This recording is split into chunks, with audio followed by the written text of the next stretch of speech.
ሰላም ጤና ይስጥልን የተወደዳችሁ የሸገር ታይምስ ቤተሰቦች እንደምን አላችሁ? ዕለታዊ ዜናችን እነሆ ተጀምሯል። ዕለተ ዓርብ ጥር 13 ቀን 2014 ዓ.ም በሸገር ታይምስ ዕለታዊ ዜናዎች የሚዳስስ ጉዳዮችን አበይት ነጥቦች እንደተለመደው በቅድሚያ እናስደምጣቸው። ህወሓት ትግራይን እከላከላለሁ በሚል በመቶ ሺዎች የሚቆጠሩ ወጣቶችን እየሰበሰበ ስለመሆኑ ጀነራል አበባው ታደሰ ተናግረዋል። የጦር ኃይሎች ምክትል ጠቅላይ ኤታማዦር ሹም ጀነራል አበባው ታደሰ በወቅታዊ ጉዳዮች ዙሪያ በሰጡት ቃለ ምልልስ ያነሷቸውን አበይት ነጥቦች ጥቂቶቹን እናሰማቸዋለን። አፋሮች በድጋሜ ተማምለዋል። የአፋር ክልል እስልምና ጉዳዮች ጠቅላይ ሸሪዓ ፍርድ ቤት እንደዚሁም የሀገር ሽማግሌዎች የአፋር ህዝብ በአሸባሪው የትግራይ ወራሪ ቡድን ላይ ትግሉን አጠናክሮ እንዲቀጥል ጥሪ አቅርበዋል። ፕሬዚደንት ሳህለወርቅ ዘውዴ ወሳኙን ሰነድ ፈርመዋል። ፕሬዚደንቷ በህገ መንግስቱ መሰረት የኢትዮጵያ ሀገር አቀፍ ምክክር ማቋቋሚያ አዋጅን ነው ባለፈው ሳምንት መፈረማቸውን ይፋ ያደረጉት። ይህንን ተከትለው ያስተላለፉትን መልእክት በዜናችን አካትናል። የመንግስት ኮሚኒኬሽን አገልግሎት ሚኒስቴር በአዲስ አበባና በቡራዩ ከተሞች አዋሳኝ አካባቢ የተፈጠረውን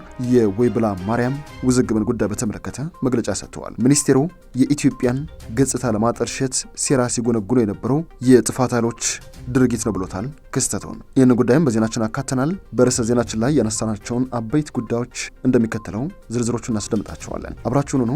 የሸገር ታይምስን ዜናዎች፣ ትንታኔዎች እንደዚሁም የመረጃ ጥንቅሮች ላይክ፣ ሼር እንደዚሁም ሸገር ታይምስን ሰብስክራይብ አድርጉ ግብዣችን ነው።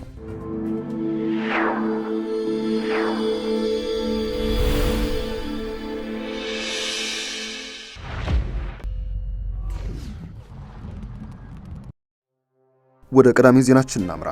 የጦር ኃይሎች ምክትል ጠቅላይ ኤታማዦር ሹም ጀነራል አበባው ታደሰ ህወሓት ትግራይን እከላከላለሁ በሚል አሁንም በመቶ ሺዎች የሚቆጠሩ ጀሌዎችን እየሰበሰበ እንደሚገኝ አስታውቀዋል። የኢትዮጵያ ህዝብ ጦርነቱ እንዳላለቀ በሚገባ ሊያውቅ ይገባል ያሉት ጀነራል አበባው ታደሰ ይህን ኃይል እስካላጠፋን ድረስ ኢትዮጵያ መቼውንም ሰላም አታገኝም ብለዋል። ጀነራሉ እጅግ ከባድ ግዳጅ አለብን በሚል ጉዳዩን የገለጹት ሲሆን ይህን ኃይል እስካላጠፋን ድረስ እሱም አርፎ አይቀመጥም፣ ከጀርባው የሚጋለቡት አለቆቹም አርፎ ሊቀመጡልን አይችሉም ነው ያሉት። ከዚህ ባለፈ የኢትዮጵያ ሀገር መከላከያ ሰራዊት በአስተማማኝ የዝግጁነት ደረጃ ላይ እንደሚገኝ ጀነራል አበባው ታደሰ ለኢትዮጵያ ህዝብ አረጋግጠዋል። ኢትዮጵያን አፈርሳለሁ ብለው ከውስጥና ከውጭ ጠላቶቻችን ጋር በመናበብ እስከ ሰሜን ሸዋ ድረስ ዘልቆ የነበረውን የህወሓት ኃይል በተቀናጀ የአመራር ጥበብ በመደምሰስ የተመዘገበ ድል የሰራዊታችን አንጸባራቂ የጀግንነት ተጋድሎ ይታይበት ተልዕኮ እንደነበር ነው የተናገሩት። እንደ ሰራዊት ከፈጸምነው ግዳጅ ከፍተኛ ወታደራዊ ልምድና ተሞክሮ ተገኝቶበታል ያሉት ጀነራል አበባው በሀገራችን ላይ አንዣቦ የነበረውን የህልውና አደጋ ለመመከት እንደ ህዝብ በቅንጅት የተሰራው ስራ ጦርነቱን በአጭር ጊዜ ተዋግተን እንድናሸንፈው አስችሎናል ያሉት በቅርቡ ለከፍተኛ የሰራዊቱ አመራሮችና አባላት የተሰጠው የማዕረግ እድገትና የሜዳሊያ ሽልማት የሰራዊቱን የግዳጅ አፈጻጸም ግምት ውስጥ ያስገባ እንደሆነም ገልጸዋል። ጀነራል አበባው ታደሰ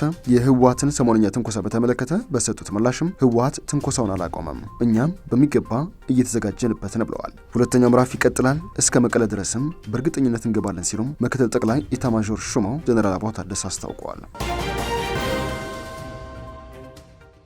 ወደ ሁለተኛው ጉዳያችን እናምራ። የኢፌዴሪ ፕሬዝዳንት ሳህለወርቅ ዘውዴ ወሳኙን ሰነድ ፈርመዋል።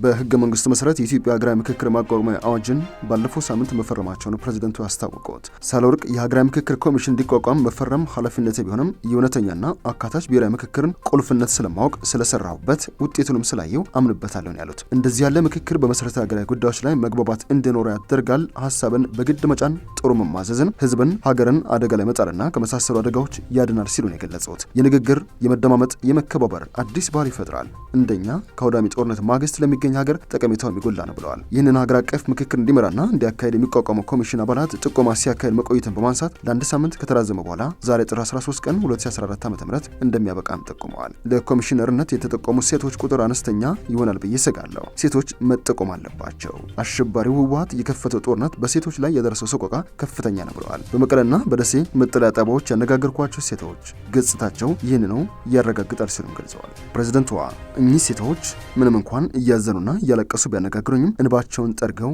ጥያቄ አቅርበዋል፣ የመፍትሄ ሀሳብም ሰጥተዋል ብለዋል በመልእክታቸው። ጦርነቱ በሴቶች ላይ ያስከተለው ሁኔታ ገና በብዙ የሚታይ ነው። ሴት ሰለባ ብቻ ሳትሆን የመፍትሄ አካል መሆኗ ከግንዛቤ መወሰድ አለበት ሲሉም መልእክት አስተላልፈዋል።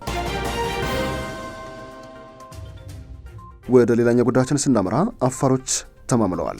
የክልሉ እስልምና ጉዳዮች ጠቅላይ ሸሪዓ ፍርድ ቤትና የሀገር ሽማግሌዎች የአፋር ህዝብ በህወሓት ላይ የሚያደርገውን ትግል አጠናክሮ እንዲቀጥል ጥሪ አቅርበዋል። የህወሓት ቡድን ምላዘትና ዳንዲ በሚባሉ ቦታዎች የአፋር ልዩ ኃይል ገብቷል በማለት ለአፋር የሃይማኖት አባቶችና የሀገር ሽማግሌዎች መፍትሄ እንዲፈልጉ መግለጫ ማውጣቱን በማስመልከት የክልሉ እስልምና ጉዳዮች ጠቅላይ ሸሪዓ ፍርድ ቤትና የሀገር ሽማግሌዎች መግለጫ ሰጥተውበታል። በመግለጫቸውም በከባድ መሳሪያ በየቀኑ የንጹሃን ነፍስ እያጠፋ በውሸት ተወረርን በማለትና ሰላም ፈላጊ መስሎ በመቅረብ የተለመደ ማደናገሪያውን ማቅረቡ በፍጹም ተቀባይነት የለውም ሲሉም አስታውቀዋል። ይህ ኃይል ይህን ጉዳይ አስመልክቶ ለአፋር የሃይማኖት አባቶችና ሀገር ሽማግሌዎች መፍትሄ እንድናፈላልግ በመግለጫ የጠየቀ ቢሆንም በተጠቀሱት ቦታዎች አንድም የአፋር ልዩ ኃይል የለም፣ እየወረሩ ተወረረን፣ ንጹሃንን በጅምላ እየጨፈጨፉ ተጨፈጨፍን ማለት የተለመደ የአሸባሪው ኃይል ዓለምን ማደናገሪያ መንገድ ነው ብለውታል። ሲቀጥሉም የአፋርም ሆነ የኢትዮጵያ ህዝብ የመጀመሪያ ምርጫው ሰላም ቢሆንም የትግራይ ወራሪ ኃይል ግን ጸረ ሰላም መሆኑን ሀገር በማተራመስ ንጹሃንን አርብቶ አደሮችን በመጨፍጨፍ የመንግስትና የሃይማኖት ተቋማትን በማውደም ማንነቱን የገለጸ በመሆኑ አሁንም ለዳግም ወረራ ከዳሎል እስከ ያለው የአፋር ወሰን ላይ ባሉ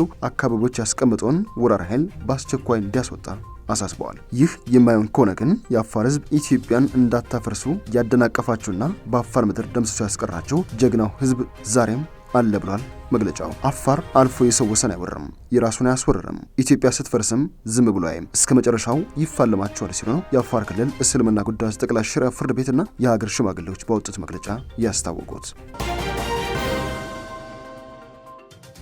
በመጨረሻም የመንግስት ኮሚኒኬሽን ጉዳዮች ትላንት በታቦት ሽኝት ስነ ስርዓት ላይ በኮልፌ ቀራኒዮ ክፍለ ከተማና በቡራዩ ከተማ መሃል ላይ በሚገኝ የወይብላ ማርያም ቤተክርስቲያን አካባቢ የተፈጠረው ድርጊት የኢትዮጵያን ገጽታ ለማበላሸት ሲሰሩ የነበረው ጸረ ሰላም ኃይሎች ድርጊት ነው ብሎታል። የጥምቀት በዓል በመላ ኢትዮጵያ በደመቀና በሰላማዊ መንገድ ቢከበርም በአዲስ አበባ ኮልፌ ቀራኒዮ ከተማና በቡራዩ ወሳኝ ወይብላ ማርያም ቤተክርስቲያን አካባቢ በተፈጠረው ችግር በዓሉ መስተጓጉሉና በሰዎች ላይም ሞትና ከባድ ጉዳት መድረሱን አስታውቋል። በዓሉ በተገቢ መንገድ ባለመከበሩ እንደዚሁም በደረሰው የሰው ህይወት መጥፋትና የአካል ጉዳት መንግስት የተሰማውን ጥልቅ ሐዘን ይገልጻል ያለው መግለጫው መንግስት በስፍራ የተፈጠረውን ክስተት በማጣራት ለድርጊቱ ተጠያቂ የሆኑ አካላት ለህግ እንደሚያቀርብ አስታውቋል። ለዘመናት የኢትዮጵያነታችን መገለጫ እንደዚሁም የጠንካራ ማህበራዊ መስተጋብራችን ማሳያ በሆኑ እንደ ጥምቀት በዓል ያሉ ሀብቶቻችንን ለማደብዘዝ የሚደረግ ማንኛውንም ጥረት በሁሉም ኢትዮጵያዊ ትብብር እንደሚከሽፍም የመንግስት ኮሚኒኬሽን አገልግሎት አስታውቋል። ውድ የሸገር ታይምስ ቤተሰቦች ዕለታዊ ዜናችን ያደመጣችሁትን ይመስላል። ስለሰማችሁ ለመሰገንን በያላችሁበት ሰናይ ጊዜ ይሁንላችሁ።